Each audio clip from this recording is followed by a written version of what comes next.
اعوذ باللہ من الشیطان الرجیم بسم اللہ الرحمن الرحیم ان الذی فرض علیک القرآن لرادک الی معاد قال النبی صلی اللہ علیہ وسلم خیرکم من تعلم القرآن وعلمہ۔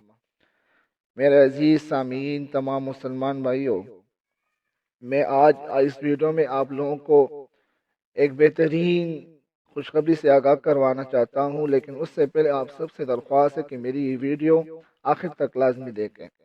آج اس ویڈیو میں آپ کو ایک عظیم خوشخبری سے آگاہ کروانا ہے کہ اس سال دوبارہ قرآن مجید سیکھنے کا ایک عظیم موقع دیا جاتا ہے، جس میں آپ صرف اور صرف 50 دنوں میں پورے قرآن مجید کا ترجمہ اور تشریح آسانی کے ساتھ سیکھ سکتے ہیں۔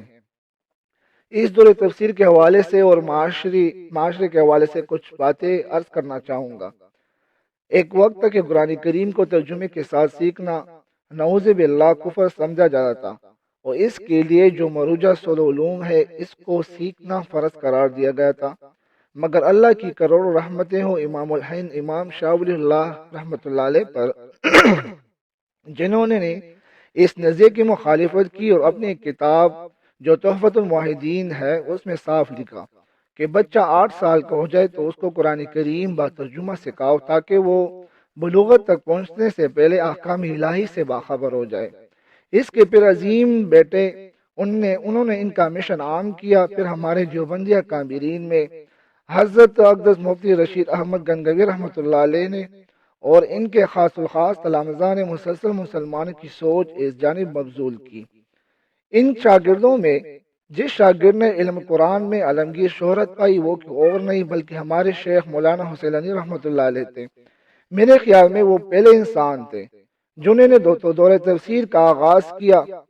اس مولانا نے حضرت حسین علی رحمۃ اللہ نے کم از کم سرزمین پنجاب پر 40-50 برس اس سلسلے کو جاری رکھا۔ حضرت الوانی کے اس قرآن چشمے سے ہزاروں لوگ سیراب ہوئے اور انہوں نے قرآن کریم کی خدمت ایسی کی کہ اپنے رائے اپنے پرائے سب اس کے متعارف ہیں۔ بقول مورخ اسلام ابو الحسن علی رحمۃ اللہ علیہ، مولانا حسین علی الوانی رحمۃ اللہ علیہ اس انداز سے اصلاح عقائد کا کام کیا اور اس کی نظیر اس زمانے میں مشکل ہے۔ حضرت کے ہر شاگرد نے قرآن کریم کی خدمت کی، مگر بعض شاگرد بڑے ہی نامور ہوئے اور ان سے عرب و عجم فیضاب ہوئے۔ چند ایک کا ذکر ضروری سمجھتا ہوں، یاد رہے یہاں صرف ان شاگردوں کا ذکر کرتا ہوں جو تفسیر قرآن کی وجہ سے مشہور ہوئے ہیں، جو آپ کے سامنے ذکر ہے۔ یاد رہے قرآن کریم کا ترجمہ اور تفسیر اپنی زبان میں سیکھنا فرض ہے، اور دلائل بھی آپ کے سامنے پیش کرنا چاہوں گا۔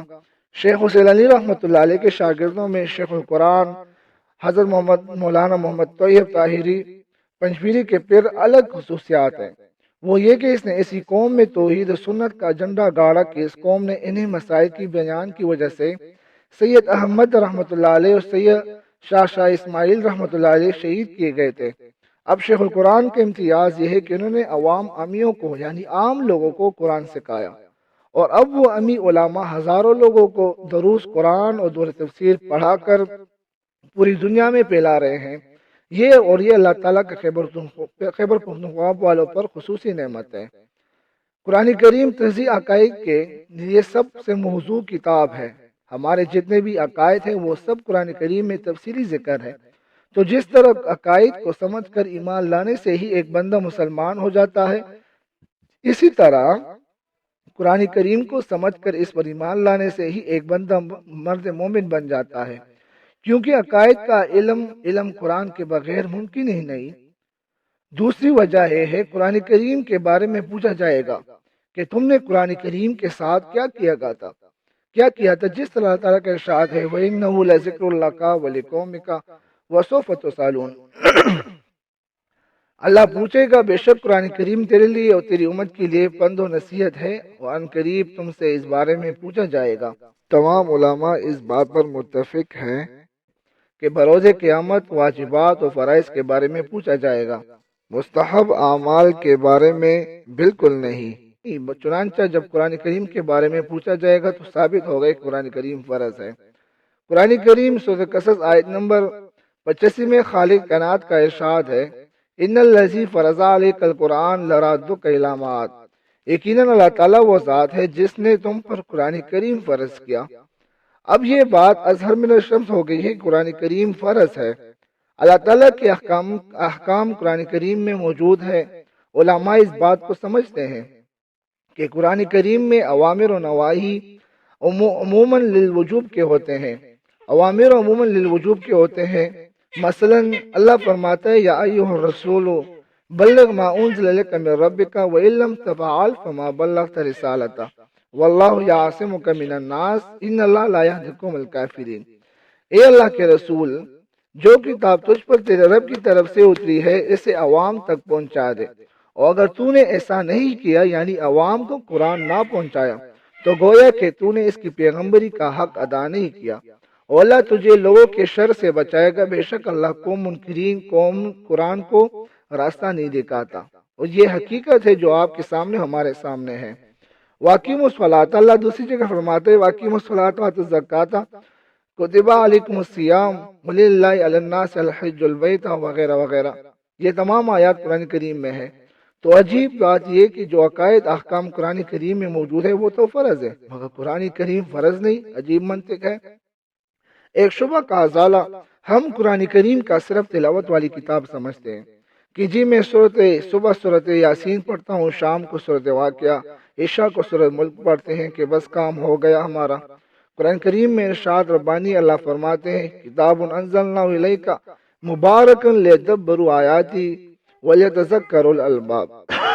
قرآن کا اصل مقصد اللہ سمجھاتے ہیں کہ یہ قرآن کریم عظیم الشان کتاب ہے، ہم نے تمہاری طرف بھیجی، برکت والی ہے تاکہ آپ اس میں غور و فکر کریں، اور کلمندوں کے لیے اس میں نصیحت ہے۔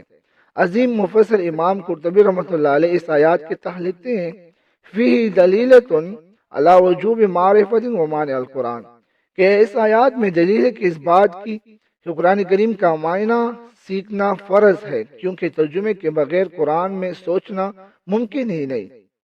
اور یہ شیخ القرآن ہمارے استاد محترم شیخ التفسیر استاد علامہ مولانا خلیل الرحمن مظلم نے ہمیں یہ بات بالکل سی طریقے سے سمجھائی ہے۔ دور تفسیر کے حوالے سے آتا ہوں، یہ قرآن کریم کی عظمت سے کچھ باتیں تھی۔ دور تفسیر القرآن جو ہمارے مرکز اشاعت القرآن گلبہار میں ہر سال ہوتا ہے، اس سال دوبارہ سالانہ 29واں دور تفسیر القرآن کریم کا آغاز کیا جا رہا ہے۔ افتتاح انشاءاللہ تعالی 14 فروری بروز بدھ دوپہر 12 بجے مرکز اشاعت القرآن میں کیا جائے گا۔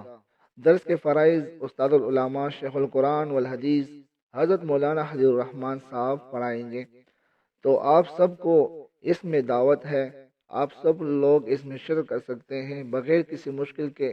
استاد محترم عام عوام کو قرآن کریم سکھائیں گے۔ استاد محترم استاد العلماء خادم قرآن مولانا خلیل الرحمن صاحب حفظ اللہ اپنے استاد قائد انقلاب امام المدرسین شیخ القرآن مولانا محمد طاہر نور اللہ مرکزی کے طرز پہ قرآن کریم پڑھائیں گے انشاءاللہ۔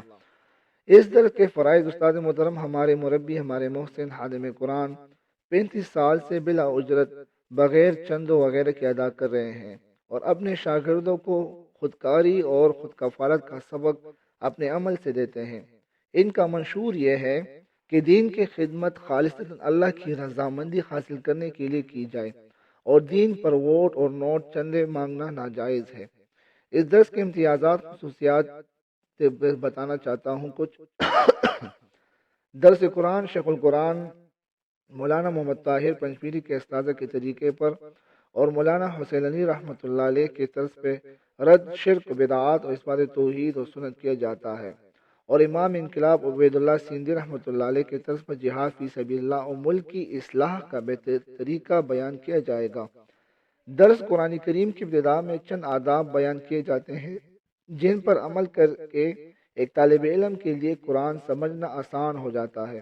مثلا اصلاح نیت کی اصلاح کروانا، عظمت قرآن کریم کی عظمت پر باتیں کرنا، درسگاہ میں آنے کی آداب، درسگاہ کے اندر کے آداب اور درسگاہ کے باہر آداب جو درس کے اختتام پر کیا ہوتا ہے۔ اس کے بعد اصول پڑھائے جاتے ہیں جس کو مد نظر رکھتے ہوئے قرآن کریم سمجھنا آسان ہو جاتا ہے، مثلا معرفت قرآن کریم، اسماء قرآن کریم، جیسے بہت سے قرآن کریم کے نام اور وجہ تسمیہ، نور، کتاب، ذکر، حکیم، فرقان وغیرہ 63 سے زائد نام ہیں جو انشاءاللہ استاد محترم بیان فرمائیں گے، جن میں سے چند بیان کیے جاتے ہیں۔ حکمت نزول قرآن، قرآن کریم نازل کرنے کی وجہ کیا ہے، اس کے پیچھے حکمت الہی کیا ہے۔ اسی طرح قرآن کریم کے مخاطبین کون ہیں، مومنین، کفار، مشرکین، منافقین، اور قرآن کے خطاب کا طریقہ کیسا ہے وغیرہ۔ 14 اصول شیخ القرآن رحمۃ اللہ علیہ کے طرز پر پڑھائے جائیں گے۔ اسی طرح سورت کی ابتدا میں پورے سورت کا خلاصہ بیان کیا جاتا ہے، اور خلاصے میں 5 باتیں ذکر کی جاتی ہیں، جس میں پہلا تعارف سورت ہوتا ہے، یعنی سورت مکی ہے یا مدنی، سورت کا نزول کس نمبر پر ہے اور یہ کتاب کس نمبر پر درج ہے، سورت کا پچھلی صورتوں سے ربط اور مناسبت کیا ہے، یعنی سورت البقرہ 87 نمبر پر نازل ہوئے مگر قرآن میں سورت فاتحہ کے بعد دوسرے نمبر پر لگائی گئی ہے، اس کی وجوہات کیا ہے۔ تیسرے نمبر پر آتے ہیں امتیازات صورت، وہ کون سی باتیں ہیں جو اس موجودہ صورت میں، وہ کون سی باتیں ہیں جو پورے قرآن مجید میں موجود نہیں یا اس طرح سے موجود نہیں، مثلا آیت الکرسی سورۃ بقرہ کا امتیاز ہے وغیرہ۔